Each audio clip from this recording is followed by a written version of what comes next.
I grew up in a small village by the sea, and since I was young, I used to be surrounding of a lot of vegetables like tomato, like cucumber, like peppers. In my family, all the time was using all the vegetable from the farm, and my mom used to cook a lot of food from my family. I used to help her, with salads and making the rice, the paellas, and making the roast. I studied in Morocco actually because it's very close to Spain, and Morocco is the first country that you get this impression of spicy, of cumin, of this the tagine, or different spices, so different from Spain, but we have as well influence from South Spain.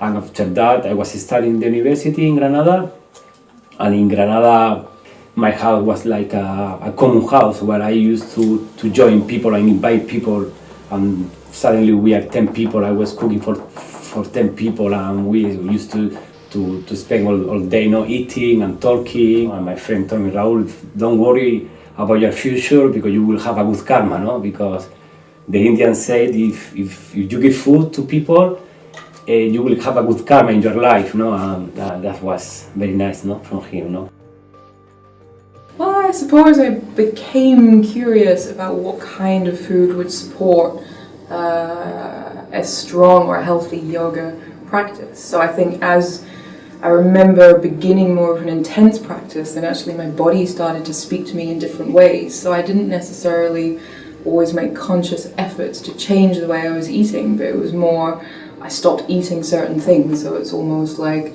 for a while I was vegetarian, so meat almost gave me up, like I couldn't stomach it anymore. And also my relationship to other types of food like alcohol and coffee and all this kind of things started to change. So I think there's a really strong connection between what we put in our bodies and then how we feel when we come into our yoga practice and on our mat. Like if you eat in a particular way, then it's really reflected in your body and then in your practice. So it's nice to be able to connect the two to try and create a bit of harmony between them.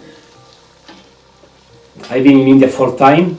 All the time that I've been in India I was cooking because I was so fascinated for the cuisine of Indian cuisine and the curries and the way that they prepare the food. If I have to say something about myself, is half of my heart is India, and all the experience that is in my shoulder, cooking in Mexico, cooking in Australia, cooking in Morocco, cooking in England, in Bristol, cooking in Italy. I realized that the way that the traditional South Indian families cook is very similar to Ayurveda because it's in their genetic. I think Ayurveda really is quite insightful. For me, it really taught me that there's not one size fits all to lifestyle or diet because we're all really quite unique. And I think sometimes at home we get so bombarded with dietary advice and health advice about we should do this and we should do this and not that, and it gets really confusing and can create quite a bit of anxiety.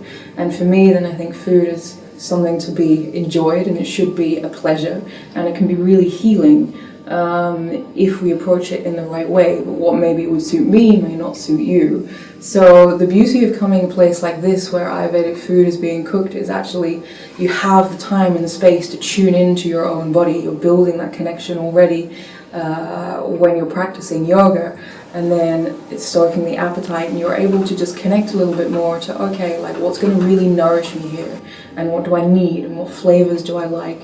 And Ayurveda is quite unique in the sense that it doesn't look at nutrition in the same way that we used to in the West, of sort of carbs and fiber and protein counts and all of this kind of thing, but it's actually about combining 6 tastes together to create really satisfying, fulfilling food. So we're not actually picking around for snacks or additional bits and pieces, but we're able to leave sort of the lunch table feeling really not sort of heavy full, but just full kind of in your heart in a way. So it's not just going to nourish the body, but it's also nourishing you on a much deeper level, sort of on the mind, the body and the soul.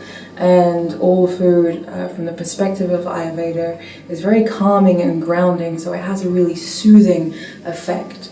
Through all these years traveling around the world, learning in Vietnam, in restaurant of my very good friend had, in Saigon and learning in India, that's everything have sense suddenly. Like all this traveling, all this learning, all these different recipes. Now I have the chance to put all together in Vale de Moses, and was wow, such a present, no, that you have in your heart. No, let's use it.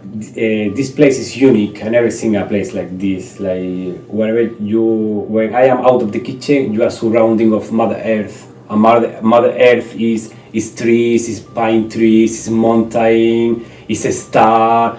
You are part of the nature, and you are part of the Pachamama, no? And this is fantastic. I think the thing that excites me most about being here is, or part of the experience to share here, is that perhaps sometimes for the first time people come and experience good digestion. And it's not something that we have a lot of awareness of necessarily at home until you experience it firsthand. So usually by around Wednesday, it's not unusual that people are talking about how many times they're using the bathroom and this kind of thing, because they're excited by it, because they're digesting their food, and suddenly they have sort of this little bit of fire in their belly and a little more appetite for life, because they're taking on board all of the good stuff that they're putting on their plate, and then eliminating all the stuff that's not needed. So suddenly digestion is being optimized a little, and that has such a massive impact on your well-being and your vitality. So you're feeling your energy coming up, you're feeling clearer, you're sleeping better, and that's such an amazing thing to share with people, and something I personally enjoy when I come here and eat.